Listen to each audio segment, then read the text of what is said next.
지난번에 영상에서 그 사무실을 얻을 때 그리고 인력을 확보할 때에 대한 얘기를 해봤고, 오늘은 그 다음으로 해야 되는 거, 그게 뭐냐면 일단 구청이나 시청에 문의를 먼저 하는 거예요.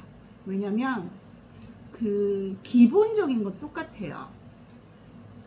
제일 상위가 법령, 그리고 그 법령을 구체화시킨 시행령, 그리고 그 더 구체적인 내용을 규정을 하고 있는 시행규칙까지는 보통 일반 사람들이 검색을 하고 확인을 하고 할 수 있지만, 그리고 일반 시민들한테 적용이 되는 거고, 하지만 그 공무원들이 자기들이 일을 하기 위한 규칙 같은 거, 그런 것들을 보통 지침이란 형태로 가지고 있거든요. 그거를 공유를 하고 있기 때문에 뭐 제가 지금 있는 부천이나 아니면 뭐 저기 다른 지방, 뭐 대구, 부산 어디든지 기본적인 건 똑같아요. 하지만 차이가 조금씩 있거든요. 그래서 그 부분에 대해서 정확하게 파악을 먼저 해야 돼요. 그래서 일단 사무실을 얻고 그리고 인력에 대한 준비가 됐다면 바로 구청이나 시청으로 가시기를 먼저 말씀을 드려요. 일단 서류를 다 준비를 먼저 하고 구청이나 시청을 가야 된다고 생각을 하시는 분들이 있는데, 그런 말이 있잖아요. 지피지기면 100점 됐습니다. 모든 것을 통한다고 생각을 하거든요. 일단은 기본적인 건 똑같지만 상세적으로 어느 정도의 어떤 부분에 어느 정도의 점수를 부여를 할지 심사 기준표라는 거를 받아볼 수가 있거든요. 거기에 보면 뭐 이런 부분에서는 어떤 시는 뭐 15점을 줬다, 또 어떤 시에서는 이거는 10점 정도를 주고 다른 부분에서 좀 더 가중치를 줬다. 그러면 내가 점수를 잘 받아야지 지정을 받을 수 있는 거거든요. 그 점수 배점에 따라서 내가 준비하는 서류들을 어떤 부분에 더 힘을 실어줘야 될지, 그런 것들을 파악을 하고 시작을 해야지 효율적이지 않겠어요? 그래서 일단 먼저 인력하고 사무소 준비됐으면 시청이나 구청으로 가세요. 그럼 그분들은 어찌됐던 담당으로서 여기에 대해서 설명을 해주고 안내를 해주셔야 되시는 분들이기 때문에 상세히 안내를 주실 거예요. 그러면 일단 저는 심사 기준표를 보면서 그 차이를 좀 알려드릴게요. 화면을 좀 띄우고 말씀을 드릴게요. 지금 화면에 보이는 왼쪽이 부천시, 그리고 오른쪽이 서울시 마포구거든요. 기본적으로 항목들은 지금 같이 보겠지만 대동소이해요. 근데 그 100점이나 그리고 그 외에 추가적으로 100점을 집어넣는 거나 좀 다르게 보는 부분들이 있어요. 먼저 맨 첫 번째, 맨 위에 보면 대표자의 윤리성 및 서비스 제공 능력이라고 왼쪽에 있는 부천의 기준표에 보이실 거예요. 보면 여기는 좀 어떻게 할 수 없는 부분이긴 해요. 그리고 신규로 설치를 하시는 분들이라면 별 상관이 없을 수도 있어요.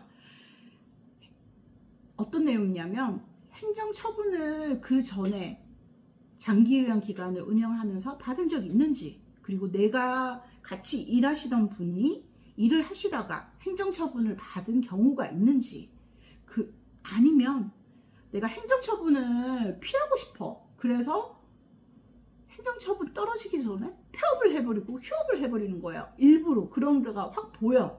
그런 것들은 점수를 감점을 시키겠다는 그런 의도로 보시면 돼요. 근데 이 배점이 되게 높아요. 35점이거든요. 이 부분이 사실 조금 그 전에 장기 요양 기간을 운영을 했던 경험이 있고 행정처분이나 이런 케이스인 경우에는 조금 힘들어지는 부분이 있죠.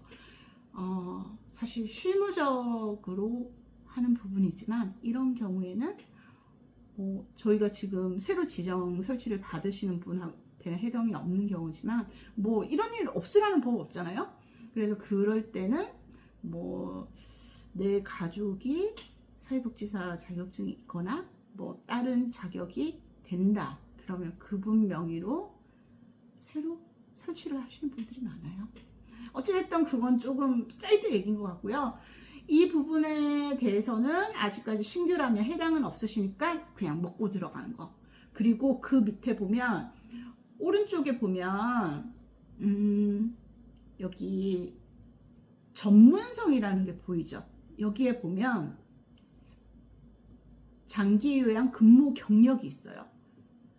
그 전에 사회복지사로 일을 하셨든지 아니면 요양보호사로 일을 하셨든지 그런 경력들이 있으면 여기에서 플러스 점수를 받을 수 있겠죠.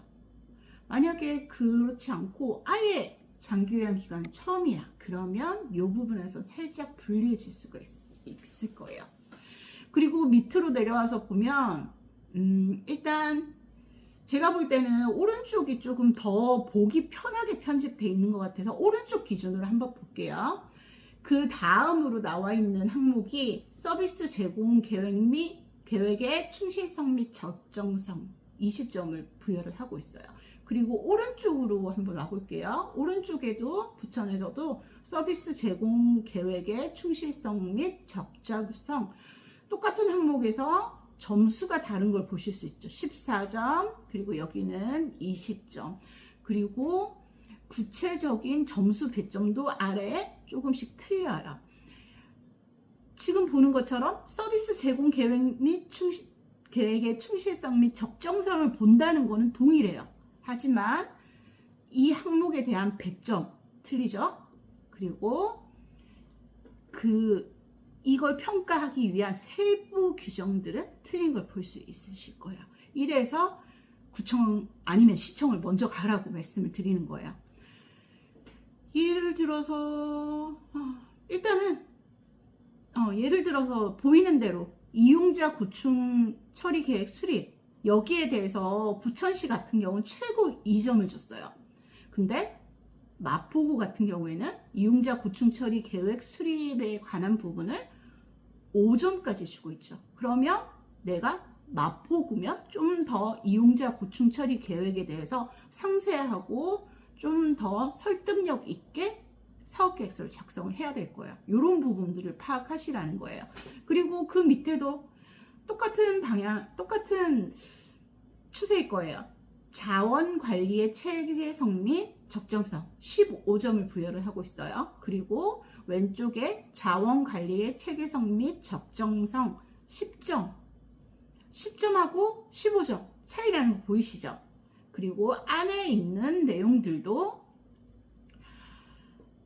왼쪽 부천시 같은 경우에는 운영위원회 구성이라든지 운영위원회 개최, 활용 이 부분에 대해서 점수를 3점이나 주고 있는데 반해서 여기 마포구 같은 경우에는 주로 지역사회와 연계되는 부분, 이 부분, 그리고 재무건전성, 예산 이 부분에 좀 힘을 주고 있죠. 그래서 이런 부분 차이점을 좀 잘 보셔야 되세요. 그리고 인력관리 체계 및 적정성, 왼쪽에도 인력관리의 체계성 및 적정성, 두 시군구에서 동일한 항목으로 구성이 되어 있지만 배점도 틀리고, 그리고 그 안에 세부 항목에서 어떤 걸 보는지가 다 다르게 되어 있어요. 이런 걸 잘 파악을 해 보셔야지만 내가 최대한 고득점을 받아서 한 번에 지정 설치를 받으실 수 있으실 거예요.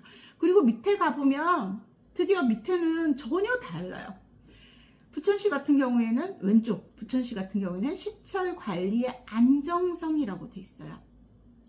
화재 발생 시 대피가 용이하냐, 그리고 방문 요양, 방문 목욕 제공하냐, 이런 거, 화재 발생 시 대비 용이성, 요걸 5점을 주고 있네요. 시청의 시설의 안정성 부분에서. 근데 여기 마포구 같은 경우에는 서비스 중복 방지, 동일 건물에 중복 서비스가 없는지. 요거는 어떻게 보면 그냥 점수 주려고 만들어 놓은 거예요. 같은 건물에 첫 시간에 저번 영상에서 말씀드렸잖아요. 같은 건물에 같은 서비스를 제공하는 장기요양 시설이 있으면 설립 그리고 지정 설치가 아예 되지 않아요.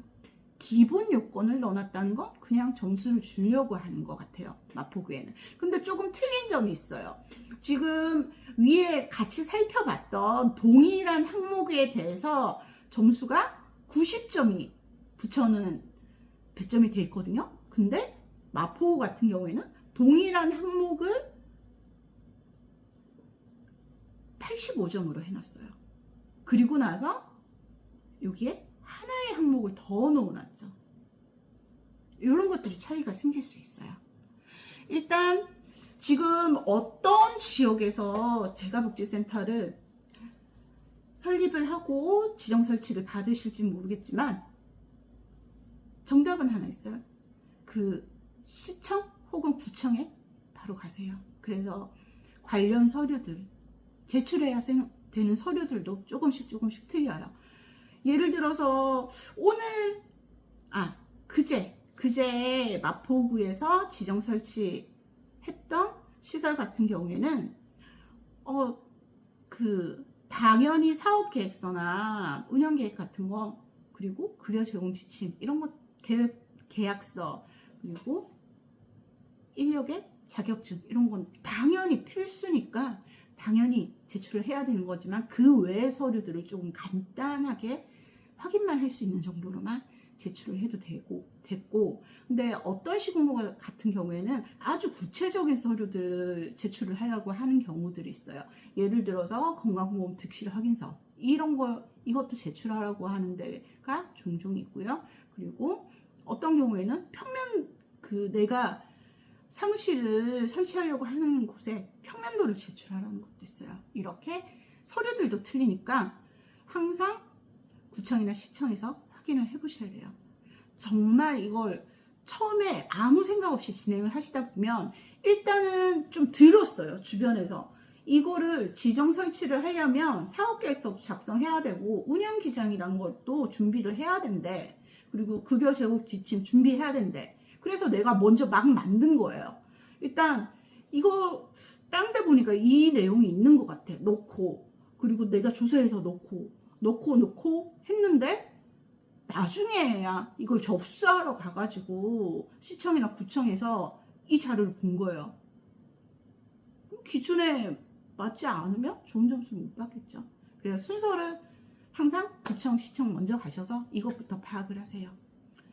일단은 제가 너무 영상이 길어지면 지루하실 것 같아서 오늘 한 가지 메시지만 기억하시면 될 것 같아요. 사무실 얻고 인력 좀 확보됐으면 바로 구청, 시청으로 가세요. 그래서 어떤 서류들 제출해야 되는지 확인하시고 진짜 중요한 거, 이 심사 기준표 요거를 뚫어질 정도로 쳐다보시면서 어떤 부분에서 내가 포인트를 줘서 사업계획서를 작성하고 그리고 운영 규정을 작성을 해야 되는지 그런 것들을 파악을 하시고요. 만약에 나중에 면접이나 PT를 해야 되는 그런 시군구라면 그 면접이나 PT도 어찌됐던 그분들을 이 심사평가표를 보고 심사를 하시는 분들한테 좋은 점수를 피력하기 위해서는 지금 확보한 이 심사평가표를 보고